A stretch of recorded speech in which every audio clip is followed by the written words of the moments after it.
आपल्यासोबत बोलण्यासाठी विनोद घोसाळकर सर आहेत. आपण त्यांच्याशी बोलूया. सर, एकंदरीत राजकारण पाहता आपली जे सूनबाई आहेत ते आज भाजपमध्ये प्रवेश केलेले आहेत. याची जे बोलू शकतो आपण नीव आहे ते काही दिवसांपूर्वी ठेवण्यात आलेले संचालक म्हणून त्यांना मुंबई बँकेचे संचालक म्हणून त्यांना पद द्यावं, त्यावरच भाजपमध्ये ते प्रवेश करतील असं कुठे ना कुठे बोलण्यात येत होतं. पण आता त्यांनी भाजपमध्ये प्रवेश केला. आपली भावना आणि भूमिका काय? माझी भावना तिचा निर्णय ती घेऊ शकते.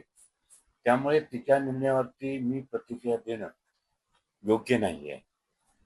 आणि त्यात प्रवेश केलेला आहे. मी स्वतः कुठेही गेलेलो नाही. कार्यकर्त्यावरती केसेस झाल्या आहेत त्या चुकीच्याच होत्या. कारण नसताना त्या केसेस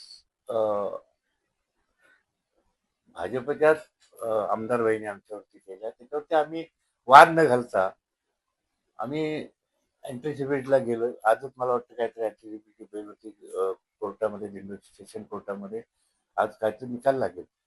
त्यामुळे आहेत, अनेक कारणं असतात.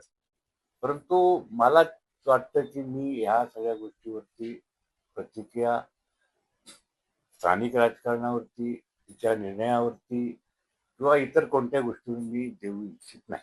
कुठलाही प्रतिक्रिया विनोद घोसाळकरजी यांच्याकडनं देण्यात येत नाहीयेत. कुठे ना कुठे आपण भावनिक झालेलं ते आपल्याला पाहायला मिळत आहेत. व्हिडिओ जर्नलिस्ट मी संतोष देवकर, लोकशाही, मुंबई.